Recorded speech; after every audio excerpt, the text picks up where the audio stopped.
Hey everyone, welcome back to our channel. If you're new here, please subscribe. I'd really love that. If you're returning, how you doing? Okay, coffee time it is. Seriously, because you know what we're about to talk about is stuff that you cannot make this stuff up. No joke. Okay, so the first thing that we're going to talk about is something that when I saw this, I'm like, are you kidding me right now with this? So, a former Illinois public food service director, so a lunch lady, okay, for a Chicago area district, has been sentenced to 9 years in prison. Forget this, stealing $1.5 million in chicken wings.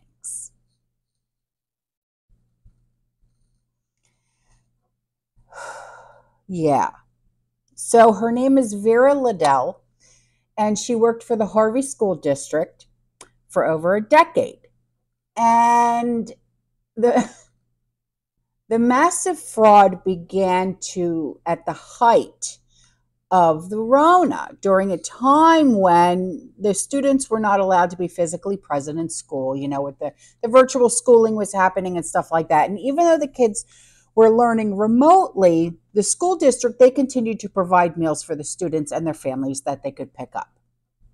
Well, this woman, she ordered a good God, what did she do with it? That's where my head is going. She ordered 11,000 cases of chicken wings with the district's money and picked them up in a county van. The food was never brought to the school or provided to students, and the scheme was uncovered by the district's business manager during a routine mid-year audit. And the manager found the district was $300,000 over its annual food service budget, despite only being halfway through the school year. And she discovered individual invoices signed by Liddell for massive quantities of chicken wings. And this is an item that's never even served to the students. Why? Because they're not boneless chicken wings. They're regular chicken wings that you would get at like Hooters or whatever the case may be, right? So I know you don't have that much freezer space at your house, man, to have 11,000 cases of chicken wings. So how many massive barbecues did you hold at your house? Because that's a lot of chicken wings. All right. I don't even think that, it would take a decade to go through that amount of just shit. Wow. So the next thing that we're going to be talking about is the Trump campaign just confirmed that their internal communications has been hacked. And there are reports that are saying that, okay, it was Iran. All right, well, do you know for sure? You can't point fingers without knowing. Well, the stolen documents included a lengthy dossier on JD Vance. And it's almost like we're having deja vu, okay? Are we expected to believe this is all coincidental? First, okay, there was the attempt. And then the problems with the plane. And now this? They're really working overtime, aren't they, trying to get him out? You know what I'm saying? So, there was emails that were being sent to, okay, have you ever heard of a website called Politico? All right, well, on July 22nd, Politico began receiving emails from an anonymous account. And over the course of a few weeks, this person, whoever it is, they used, and AOL email account. Who still uses AOL? But I'll go on. So they identified themselves only by the name of Robert. And they relayed what appeared to be internal communications from a senior Trump campaign official.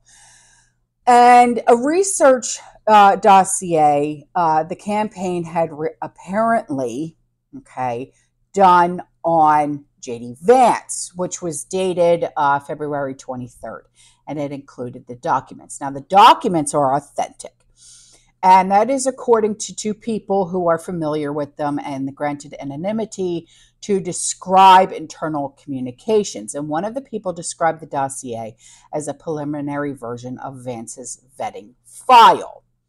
So,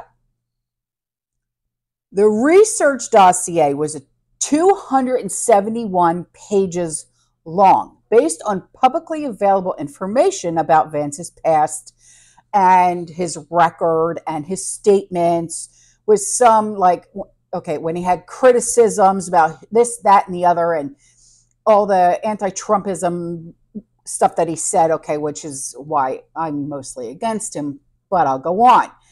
And identified in the document as potential vulnerabilities. Now, this person also sent part of a research document about Marco Rubio, who was also a finalist for VP pick. And the person said that they had a variety of documents, from legal and court documents to internal campaign discussions.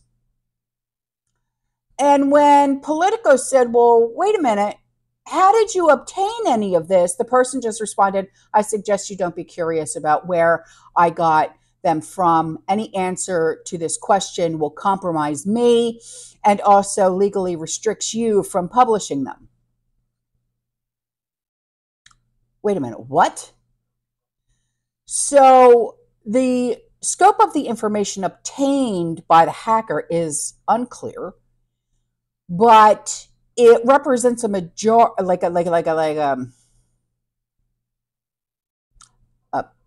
a security breach for the campaign. Major security breach for the campaign. So whoever this is, obviously they don't like Vance. Okay. Not a lot of people do. And I can see why, because he was so against Trump. And then all of a sudden, oh my gosh, I'm his VP. You know, a lot of people think that he's just a stand-in. And I'm not the only person to say this. He's just a stand-in until Trump's real VP pick comes out. Who that would be, I have no clue. If he were to pick Marco Rubio, I would not have a problem with that. I happen to like Marco Rubio a lot. He signed my son's flag when Andrew was going through the crucible for the Marine Corps. I had purchased an American flag, and it was being flown at the Florida State Capitol. And Marco Rubio actually signed it. Yeah. So that was really awesome. But that's not the only reason why I like him. But anyway,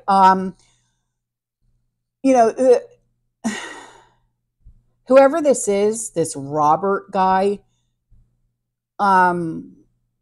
he's obviously doing this for reasons that we'll never know, because it's not like these hackers come out and say, it was me, you know what I mean?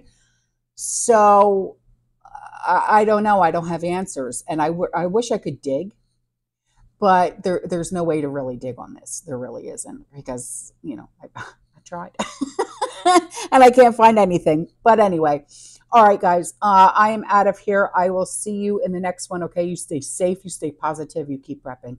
And as always, fear less. Ciao.